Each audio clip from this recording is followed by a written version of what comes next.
thousands of people have mysteriously vanished in America's wilderness. Join us as we dive into the deep end of the unexplainable and try to piece together what happened. You are listening to Locations Unknown.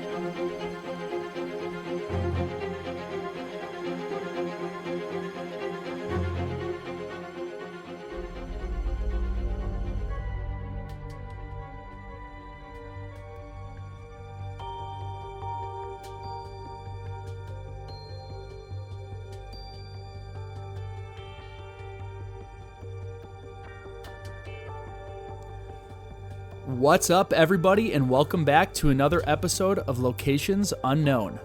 I'm your co-host, Joe Irado, and with me, as always, is a guy who's so not basic, his pH is near zero, Mike Vandebogart. It's a pretty technical intro there, Joe. Only some people will get it. Not a lot of updates this time around, but I do want to urge people who want to help the show out to visit our Facebook page, where we have a store there that sells a lot of really cool swag for the trail, some hats, bumper stickers. So help us out and purchase one and know that you're supporting the show. I'm actually looking into getting some patches. So that'd be pretty cool. Yeah. Yeah, anything backpack if you want to put it on a hat, something. So excellent. We'll see. I'll buy one of those. Mike, you can just have one. Okay, thank you. This week's show is sponsored by Verger CBD products. They've been sponsoring us for a while now. Almost most of the time we've been on the air, they've been helping us out. They have some products coming out for Valentine's Day. They have strawberry chocolate cheesecake truffles. They just came out with some cocoa stirs, where it's a CBD chocolate bar on a stick, and you like pour hot water or milk in a cup, and you stick it in there and keep stirring it till it dissolves, and it ends up being a CBD hot chocolate. So they have some good stuff. Go check out their website at vergermed.com. That's VERDUREMED.com. And I'd like to also shout out to Lisa Howard Ducey, who actually recommended the topic of what show we're going to be doing today. We're covering the case of Hood and LaRue. So for those of you who know what it's about, it's a grisly murders on the Appalachian Trail. It's a pretty good story, so it's outside of the normal realm for what we do for Locations Unknown, but it's an incredible story. We have all the details on it, and it is a nice break from the constant not knowing what's happening to people. So this will be like although it's one of the most grisly murders on the trail, and I'd argue so far from what I've seen, any outdoors related incident, we do have an end to the case. There is a close to it, so that's kind of nice, and because it is a little bit longer, we're going to break this up into two parts. So this will be part one of the Hood and LaRue case. Excellent. And I've read the summary, but I do not know the timeline. So this was a case you put together, Joe. So I'm excited. Yes, and that's where I figured I'd want to break it into two parts, because I knew you weren't going to be reading about it, so I want you to ask questions that I know the listeners might ask. Yeah. And that's some of the feedback that I have been getting from people I know, plus on the website, is a lot of times they'll tell me they're thinking something, and then, Mike, if you did the case, I would ask the question they were thinking, or vice versa. So when you come in clean, it really helps break it up. So please interrupt when we're going through the long timeline, especially because there is a lot of actors in the case and people that were on the trail that were involved in this. So without further ado, everybody, let's gear up and get out to explore Locations Unknown.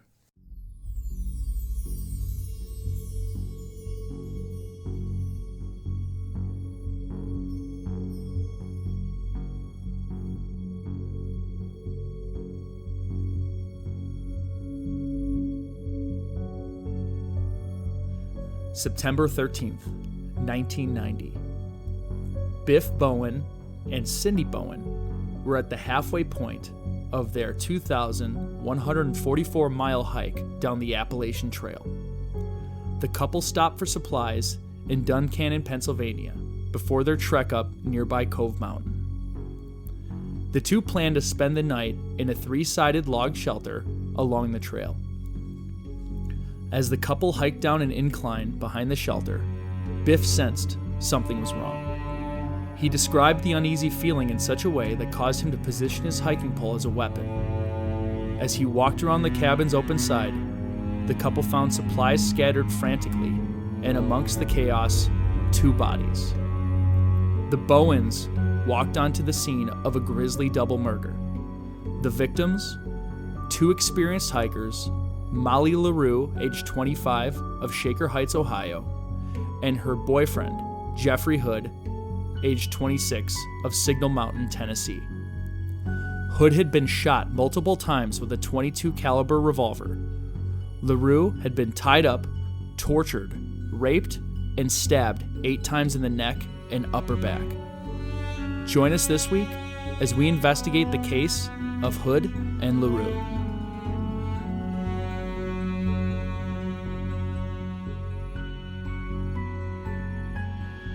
So, like Joe said, this took place on the Appalachian National Scenic Trail, which is generally known as the Appalachian Trail or simply the AT. It is a marked hiking trail in the eastern United States, extending between Springer Mountain in Georgia and Mount...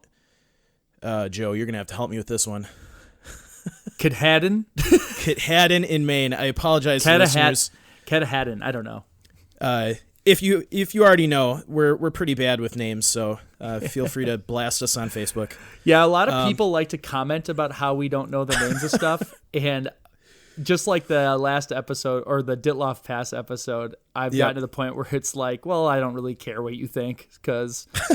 we care, but some of these names are they're just pretty crazy. It's Katahdin. That's what Katahdin. it is. Katahdin. So...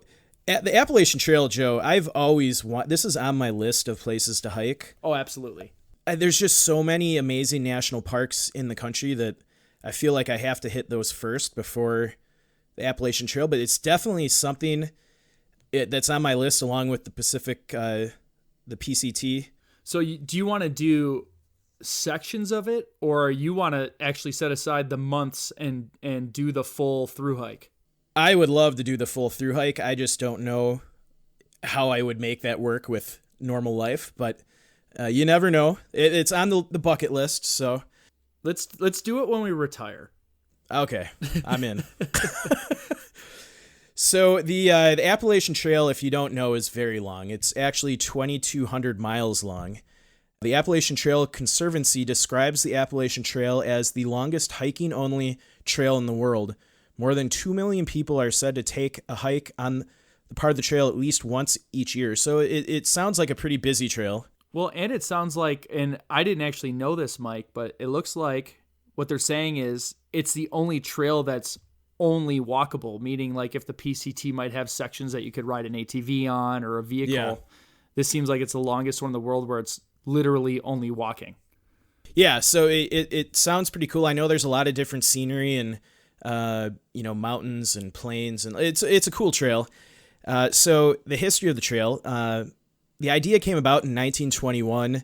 The trail itself was completed in 1937 after more than a decade of work. Do we know if this was a Conservation Corps project? Because that's during the Depression. Like a dead conservation? No. You said corpse. The CCC. I know, you meant the Conservation Corps. Corps, sorry. It's spelled like corpse. We're recording this late. I know what you meant. I was just being a jerk. Okay, thank you. I'm not sure. I'm not sure. I was just curious. Yeah, I think it. When you keep describing, I'm going to look it up. Okay. We were doing this more live. The Appalachian Trail is maintained by 31 trail clubs, multiple partnerships, and is managed by the National Park Service, the United States Forest Service, and the nonprofit Appalachian Trail Conservancy. Most of the trail is in forest or wildlands, although some of the portions do traverse through towns, roads, and farmland. So if you're planning to through hike this, a lot of through hikers attempt to hike the trail in its entirety in one single season. The number of through hikers per year has increased steadily, with about 715 northbound and 133 southbound through hikers reported in 2017.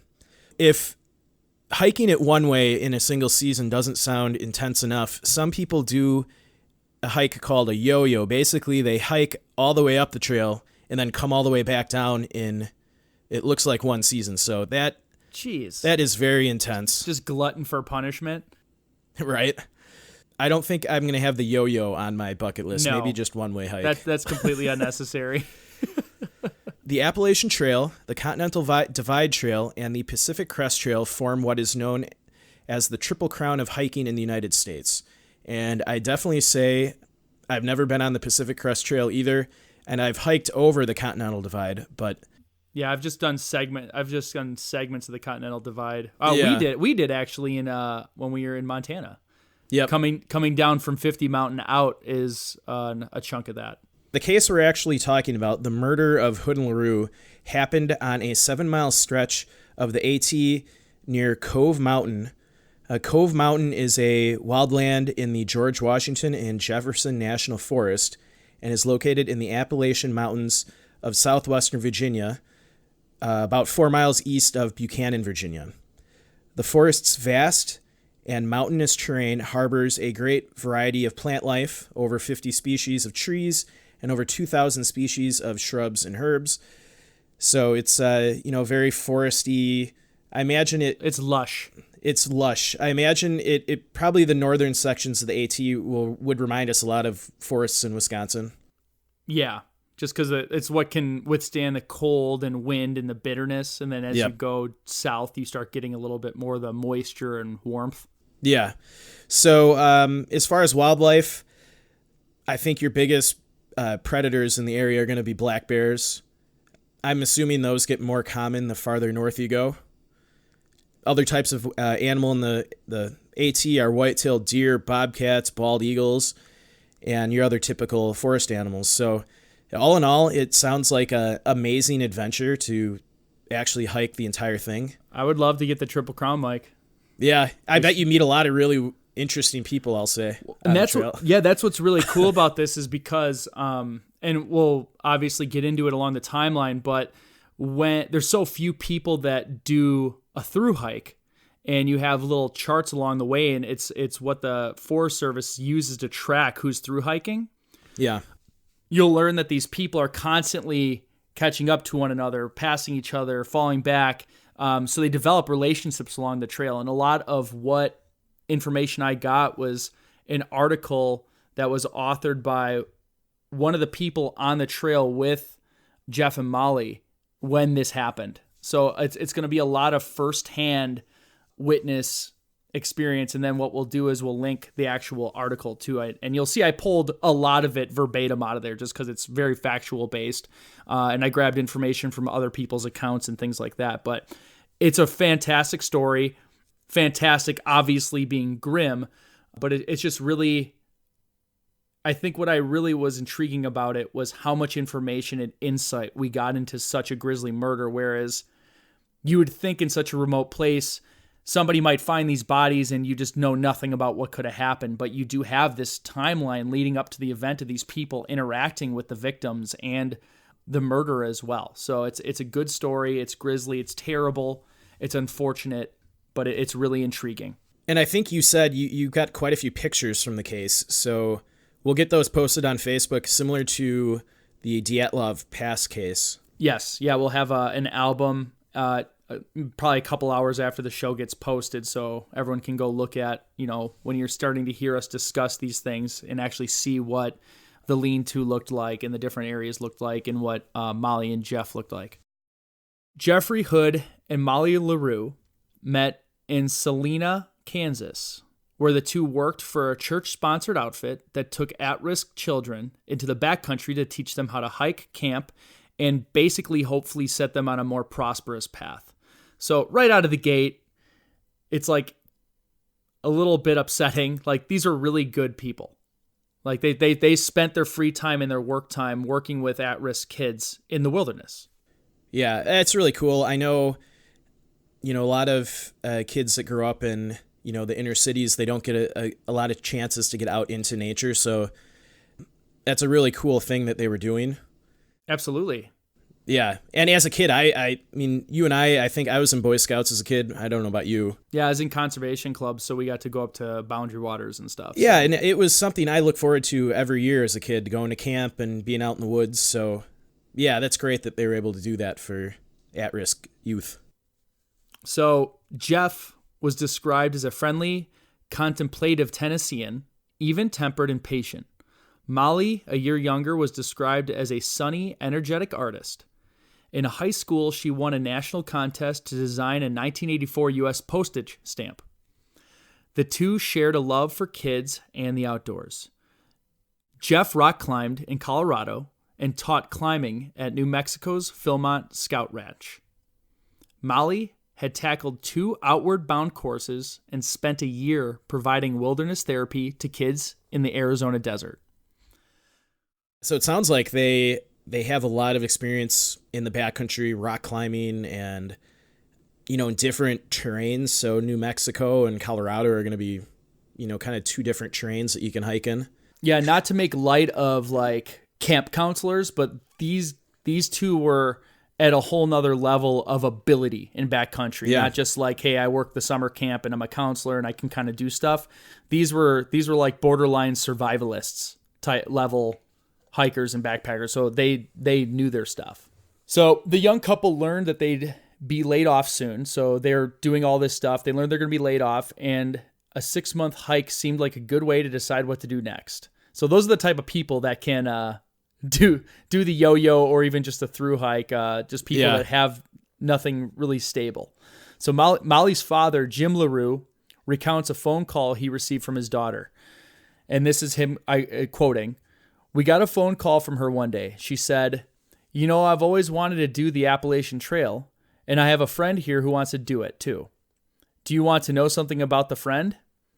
I said, "Yes, I would." She said, "Well, he's a male." I said, "Are you announcing?" And this is him talking. I said, "Are you announcing a relationship?" And she said, "Yes, I am." Very formal. Yes, very formal. At this point, Molly and Jeff were basically inseparable. "I love you forever. I like you for always," he wrote in April when he was off in the backcountry. "As long as I'm living, my all you will be." Molly drained her savings account to finance the trip, and the couple planned to start in Maine and work their way south. So these 2 basically hit it off right out of the gate and were, lovebirds, essentially. I'm sure you're going to get in the timeline, but what time of the year did they start the AT? I believe it's like, I gotta scroll down now. I'm like forgetting. I think it's June. Or June. Late August, June. Yeah. Because I'm going off of their posts, and I probably mentioned I have a ton of notes here that I'm going to be reading through. So, okay, but, yeah. Sorry to put you on the spot there. No, that's fine. It lets people know that it's more real. I did want to take a break and actually say that a lot of, like I said before, a lot of the information was taken from articles, news clippings about the incident. But the most complete set, as mentioned earlier, was an article posted by Outside Magazine. And this was the September 2nd, 2015 was the issue. It was written by Earl Swift. Earl was hiking the AT at the same time as the couple and was several days behind them initially. Okay, so he was hiking back in 1990. Yes, he was with them. He actually interacted with them before. Gotcha. He was a part of this story, essentially, and he wrote this story for Outside Magazine to cover it. Molly and Jeff kept a journal that also will help reference and catalog their journey through the AT. So it's going to be a mix of Earl Swift's counts, Molly and Jeff's journal, the journal entries from the different checkpoints along the AT, as well as quotes from other people they ran into and other news stories from the area. So it's kind of it's less of me just reading a story from outside, but I pulled together a mishmash of different things to really piece together what I felt would be a good way to tell it. So what we can also do is post the show notes on our website, and that might be able you'd be able to read through it. Yeah, as you're listening to. We'll link the article too. I don't want to just take this and claim it for my own. So we'll link Earl Swift's article, and that gets a little bit more in depth about the different people as well. I mentioned them, but anytime he went off on a tangent about something that wasn't really related, I kind of breezed over it just to save time. So we'll start with there. So in a June 4th, 1990 entry, Molly wrote, "We reminded one another before we started this ordeal that there would be tough days. Days we would ask ourselves, why are we doing this? Well, we had one of those days. Jeff's entry added, "Our bodies have had almost as much as they can take." The day before the couple had climbed the peak of Mount Katahdin, the northernmost part of the AT, to begin their journey, in addition to their personal journal entries, Molly and Jeff wrote in logbooks along the trail. Before social media and cell phones, these logbooks really served as the means of communication between fellow thru hikers. So based on their log entries, they were thoroughly enjoying themselves.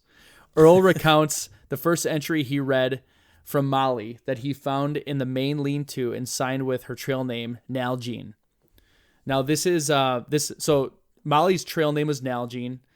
And for those of you that don't know, for people who are backcountry hiking, you typically, if you do it long enough, you can't come up with your own trail name. It's like an unwritten rule. It has to be given to you, and it's usually given to you because of something. So if anyone follows me, I usually tag things Wolfhard. That was one I got from, was it Officer Peach in Montana? When my knee was bent up pretty bad, and I was making it. That. Yeah, it was really tough getting through, and he just said, "Hey, now you're Wolfhard." And like talking about how you get hardened like a wolf in the backcountry. I'm like, well, that's the coolest thing ever. I'm taking it. She probably had some incident with Nalgene or loved carrying Nalgenes, whatever. But when we go through, we'll tell you what their trail names are and refer to them as that. But that's something that thru hikers do and long-term backcountry hikers end up doing. So this is Molly's first entry in the journal where she signed her name Nalgene. "Last evening, I whispered, 'I think there's less bugs. This morning, bring on the slugs. Through the roof of our tent, I see the familiar sludge, the stuff that resembles butterscotch fudge. Squished between my toes and sandals, yuck, this is something I just can't handle.'" So she made a little poem about how many slugs there were right in the beginning. So it's not an easy... So they're in good spirits. They're in good spirits, but it's clear it's not an easy hike even right out of the gate. Yeah. So Earl was 12 days behind the couple at this point, but he was quickly gaining ground on them. Earl mentioned that they left log entries that they were almost always upbeat. Thanking trail maintenance crews, shout-outs to other hikers. Earl mentioned at the New Hampshire line, "I'd picked up a week, as Molly predicted in one log entry, 'If you're behind us, you will pass us.'" So Earl started 12 days behind him, but it was very clear that he was at a much faster pace. So it's very easy, when you're doing something for 6 months, being 12 days behind is not like you're completely out of the race there. You're going to be able to catch up, pass, fall back more, whatever. Yeah. So Earl actually had a brush with death while on the trail himself. He had met an Army vet along the way named Greg Hammer. His trail name was Animal. They hit it off and pushed through the trail together. So they kind of hooked up and started going in the same direction. As the two continued to follow Hood and LaRue, they resolved to catch up and meet them. The pace they were going was at no accident. The couple was stopping to take pictures, study plants, wildlife, bake bread. Earl and Animal raced through the presidential range and down a 2,000-foot Webster cliff and set up camp overnight. In the middle of the night, Earl and Animal were startled awake by an enormous thud. A rotted tree had toppled into a 4-foot space between them, coming within inches of Earl's head. So it's such a terrifying thing that I try not to think about. Yeah, I was thinking the same thing. Whenever I'm setting up camp, I always, if I don't have to, I do not put my tent under a big tree. No, I'm terrified of like a big branch coming down and smoking me in the night. Yeah, it's totally not super common, but it happens, and what a thing to get you. But basically, he had like Earl and Animal had their like single tents like kind of next to each other, and there's a space between them. And he explained how the tree had fell perfectly down the middle between their tents. And that's crazy. It was a tree that would have smashed him. It would have killed him. So it's pretty crazy. That's something I've always thought about when hiking and backcountry camping is never put your tent under a tree. Oh, yeah.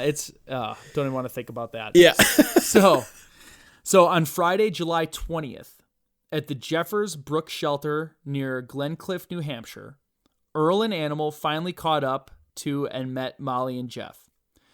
As Earl exchanged handshakes with Clevis, that's Jeff and Nalgene, so his name was Clevis for some reason, his trail name. Yeah. He told them that he felt like he'd already met. Earl's first impression of the couple, Molly was blonde and dimpled, quick to smile, solidly built, but obviously fit.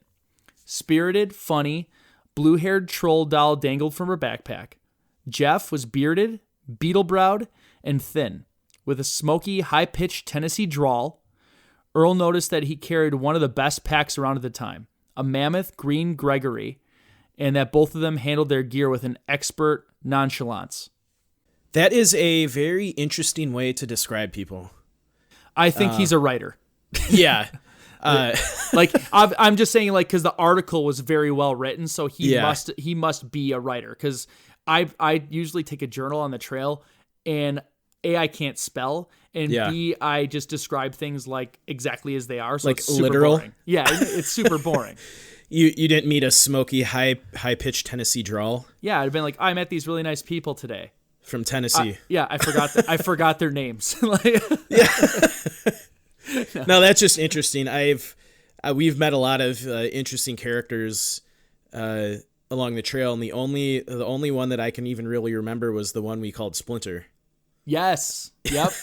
I remember Splinter. And Yeah. actually, I gave this group of guys a trail name, and they're from Sweden. So last time we were in Montana, this group of 3 guys, they looked like they're out of like a music video, like stereotypical Swedish. They were head to toe in Fjall Raven, everything. Like, so like they must have had money too, because they had like expensive stuff that wasn't probably even the best stuff for hiking, but it was expensive. And they were wearing like flip flops, and it was freezing out. So I just kept calling them the Fjall Ninjas, because they were all. It was like all black Fjall Raven, and they're always just popping out of nowhere, like, and they like freaked me out a couple times. So I kept calling them the Fjall Raven, the Fjall Ninjas. You remember Splinter? I do. Not to go off track here, but I just real briefly, I want to recall it with you because I just remember how, looking back now, it was kind of funny. But at the time, like, I mean, we were backcountry in Utah somewhere. Mm-hmm. I can't remember. We were outside. We're near Zion National Park.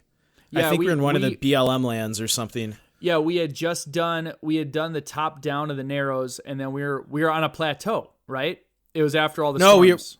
We hiked in. No, this was down. Remember, we hiked into that kind of natural amphitheater. Yes, yeah. Like the Red Rock type thing. Okay. Yeah, so it was like that. We're in a group of I think 5 or 6 of us, and we hiked down to all the listeners listening. So you know Splinter. If you ever meet him on the trail, we hiked down into this kind of natural amphitheater made out of like limestone rock, and all of a sudden this like scraggly looking guy just comes like wandering out of the bushes. Yeah. And he like kind of wanders into our group. We're all kind of standing around him in like a half circle with our hands on our knives. And he starts talking to us about, I think he was talking to us about how he came up with some story and Disney stole it from him, or a song. Yeah. It was the craziest thing. And yeah, I do remember him like emerging very rapidly at us from the bushes, and it freaked us out. Cause we got super defensive, and he was like in like not on a trail that was obscured. He was like in bushes. Yeah. Like, and I mean, it was like the rambling of a madman. He was talking about some song that he came up with, and Disney stole it from him. Yeah, it was like Walt decades ago. Yeah, like Walt Disney stole it from him. Not like the company, like he knew Walt and Walt took it from him. And I think he introduced himself as Splinter. I think that's why we called him that. I don't know. Crazy story. It's a real sidetrack here. It was his. No, he said it was because he had a hiking stick, remember? And he was carving his hiking stick, and he got a splinter. And then some guy was like, "Oh, you're Splinter," and he's like, "That's my trail name now." So yeah. So sorry for the sidetrack, but no, I forgot about him at first. So that So the interesting people you meet hiking. Yeah. All right. So. As you can tell, that's why I cut some of the stuff out. Earls did a fantastic job and was extremely descriptive. So it was almost like a blessing you had a guy like that on the trail that was taking this much information, but that's where I did cut some out. So it is important to remember that backpack, though. So it was unique enough that Earl made a mental note of it because it was very green, and it was one of the best. Gregory packs to this day still are some of the best backpacks that you can have. So basically, it was an extremely memorable backpack. Mm-hmm.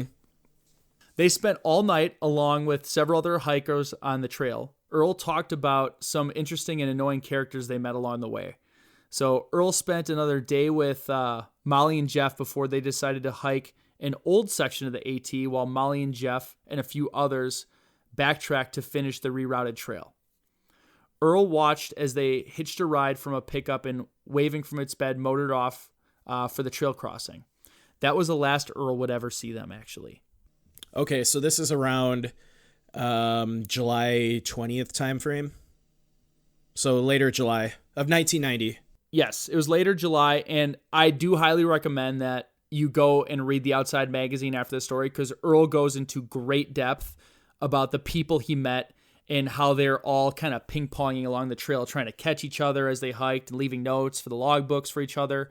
It's a great read, and it's extremely interesting, in-depth insight into basically what the goings-on are of the trail when you're doing something like this. Like the things, if you imagine you got to hike something for 6 months, this is what keeps you sane, I guess. Is like this is what you focus on, because you're not focusing on anything else. And like you said, it was the 90s.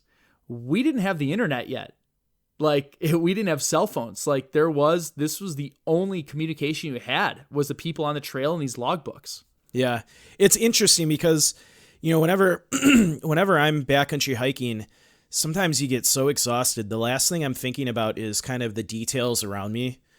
I can remember, 50,000 foot things about the hike, but if you ask me, certain details from a hike, after we just hiked all day with 50-pound packs on, I don't know how well I'm going to be able to recall some of that stuff. Oh yeah, that's why, I don't know if you remember, but I carry that like waterproof pen and book. Yeah. And that's why at night, like I'll just quickly jot things down, like where we've been, what we did, how hard it was, just so I can like recall it. And I actually, when we went back to Montana, I like opened that book up and had a lot of information about 50 Mountain and what to expect. And it was nice. It wasn't as well written as Earl, but it did the job.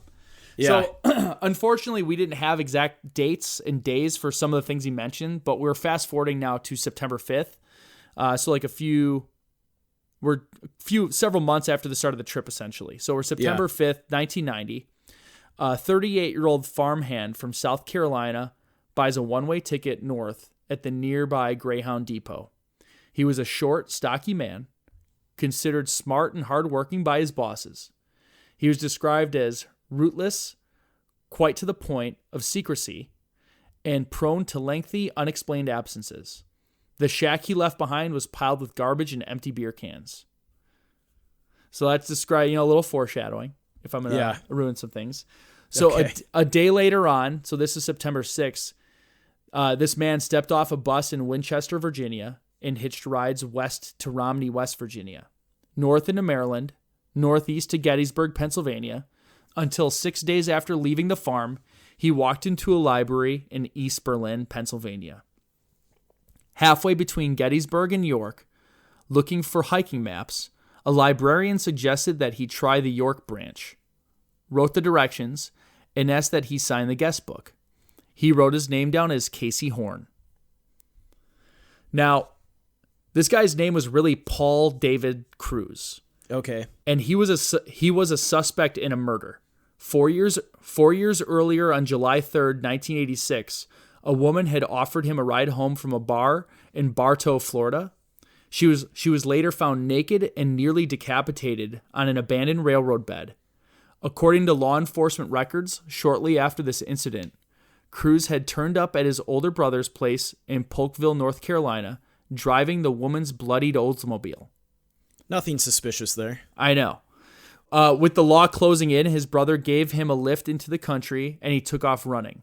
The police recovered the car, along with Cruz's knife and bloody clothes, but found no sign of him. Since then, he lay low, avoiding attention and revealing little of his past, which had been troubled from the start.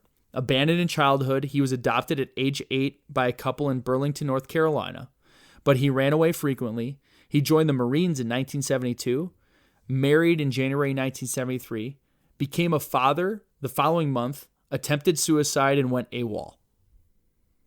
And he got discharged from the Corps. So he was divorced in 74, so about a year. So I'm getting a sense that this guy obviously is suffering from some mental illness. Yeah, some like stemming from abuse as a child or something. He's got something is wrong with him, very much so, and he is getting away with it, essentially not being in jail when he should be. Yeah. So he went back to Florida after he divorced his second wife, where he picked oranges each spring until the homicide in Bartow, a crime he was formally charged with on July 7th, 1986. So the police thought Cruz might have killed before. So it's interesting. This is, Cruz is still committing a murder in a time where you could probably disappear. Yeah, and not get caught. Before the internet, before the mass surveillance that we have now, everywhere, before phones tracked us. Yeah. So I don't know why I mentioned that.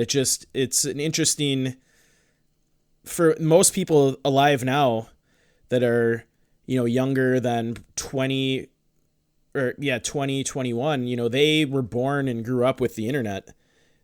I still remember a time without the internet. Yeah, absolutely. Like when you wanted to go to a movie with friends and you had to plan it ahead of time and then show up and hope they show up too. So yeah, that's interesting that, he committed this murder and now he's kind of on the run. So they know who to look for. They just can't find him. Absolutely. And is what you're saying. I think it was worth you mentioning that because it really does bring home what it was like before the information age. Yeah. And even for like you said, we were adolescents, teenagers, like when this was all happening. So it wasn't like we were little kids, and it's hard to remember the time before you were that connected to where this he was able to outrun the police.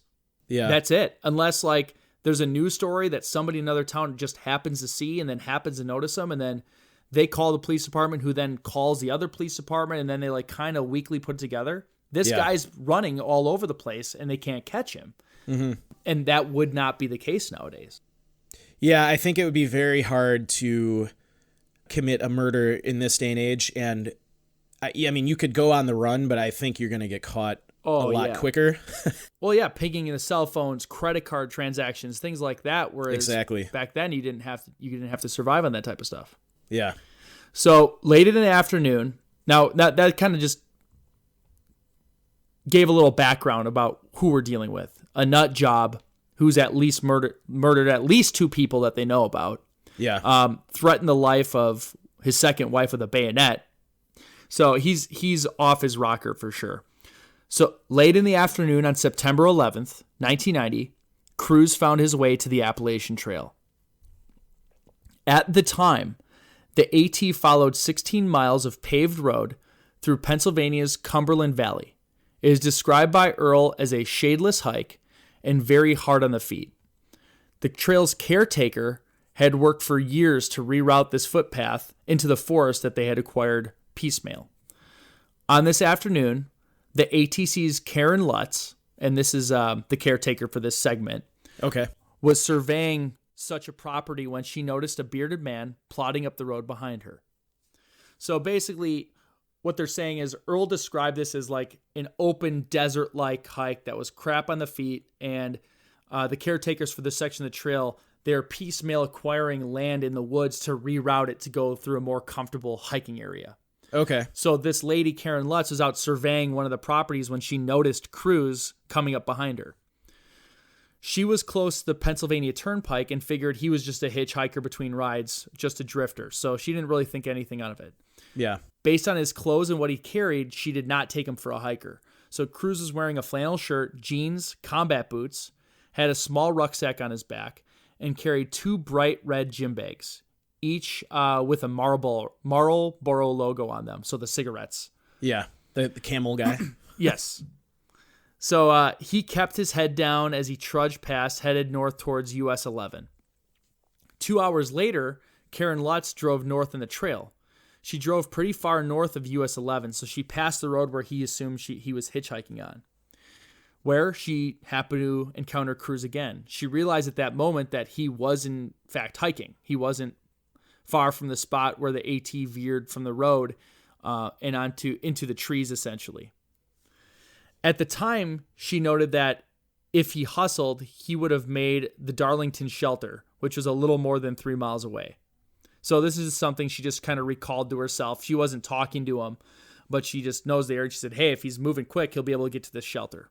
Yeah. Lutz drove on, unnerved.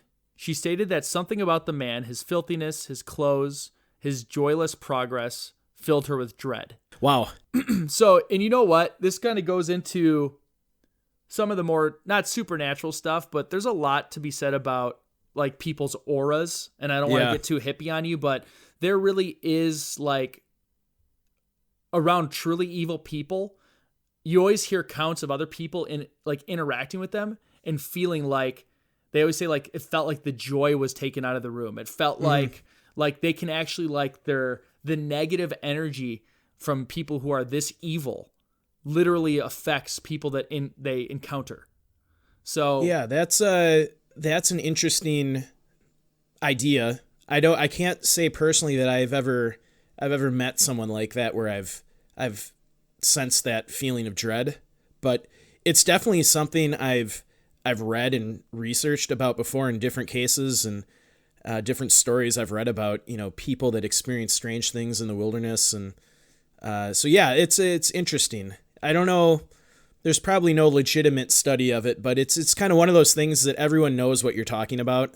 Yeah. Anecdotally, enough people have said it that I have to believe it. But yeah, there probably is research done on it, but still, she felt something was off with this guy. Yeah. So what she didn't know was that Cruz was carrying a long-barreled .22 caliber revolver, a box of 50 rounds, a double-edged knife nearly 9 inches long, and he was one of Florida's most wanted fugitives.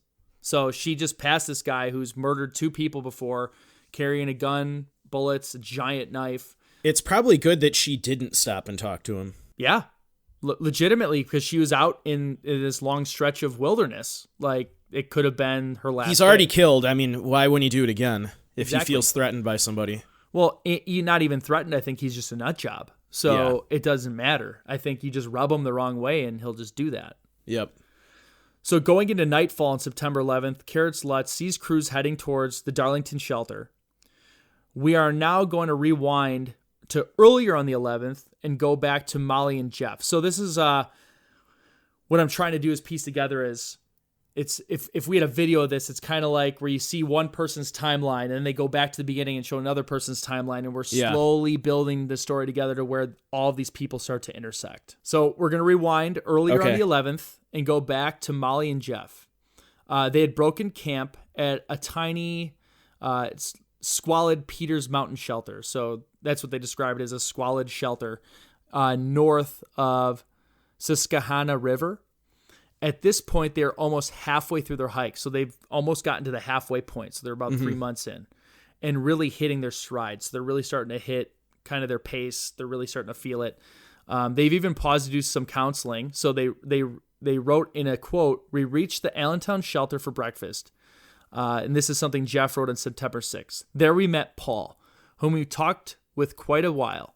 He was a 15-year-old who was kicked out of his house, and we talked about some different ideas for him to try. The couple hiked into Duncannon, where they met some more hikers, had pizza, and walked a couple of blocks away to the Doyle Hotel." In Earl's article, he described it as a crumbling fossil of a once grand inn with great food but spider-infested rooms. So I'm almost thinking like a hostel for America. Yeah, that's a pretty bad hotel. 1 star. So yeah, it's and just going back to like just how good of people how good these people were. They met some kid who's obviously having a rough time, and they took time out of their day to work with him and counsel him and hopefully give him some ideas, and just maybe he might have taken some of those. So these two were just great people. This is probably the first place that they've had a bed for a while. So And Earl even says, when hiking for months, a bed's a bed. So yeah, exactly. So it doesn't matter. So the couple unpacked their gear and called their parents, discussing their plans to reunite in Harpin's Ferry to celebrate making it halfway. So they're actually working with their families to all meet up at their halfway point and celebrate before they continue on the second half. So on the phone call, Jeff told his mom, "Better bring soap and brushes." so that we can scrub the smell out of our packs. Glenda Hood promised to bring 2 pumpkin pies, which was his favorite. One more thing Jeff said, we have something to tell you when we all get together. There's always been a lot of speculation about what that was going to be, his younger sister, Marla Hood, said. She thinks they plan to announce their engagement. Unfortunately, they never do. So that night, and again, this is September 11th in 1990, the couple signed the Doyle's Register, countering a previous hiker's claim that he was the last of the 1990 southbounders. So there was another hiker that came through that assumed he was the last person coming southbound that was through hiking the AT. Yeah. They wrote, "Hey, Greenhorn, you most certainly are not the last entry of the season," Jeff wrote. "As you can't read this, well, we'll tell you when we catch you. As we hear it, we're about mid-slip of the southbounders moving down. Oops, getting food on my book. Good food, too. Time to go. Clevis and Nalgene." So they're in great spirits, thinking they're going to catch this guy because they believe they're the last ones to go. Yeah. So now we're on Wednesday, September 12th, so the next day. In the morning, the couple met Molly's elderly great-aunt and 2 other relatives in the town square, then accompanied them to lunch at a nearby truck stop. Afterward, they picked up mail, stopped at a small grocery store, and at 3:45 p.m., followed the trail into the woods and up Cove Mountain. They climbed over stone, loose scree to arrive at Hawk Rock. From there, they faced an easy 2 miles of ridgetop to Thelma Marks at the bottom of a steep 500-foot side trail. Jeff and Molly likely arrived there sometime after 5 p.m. The graffiti-carved plank floor slept 4 or 5 comfortably, 8 people in a pinch. They would have had plenty of room to unroll their sleeping gear and spread out a bit. Sunset came at 7:22 p.m., but the shelter was hunched against the mountain's eastern flank and in the shade of the ridgetop. Molly and Jeff likely died between 5 a.m. and 7 a.m. that next morning.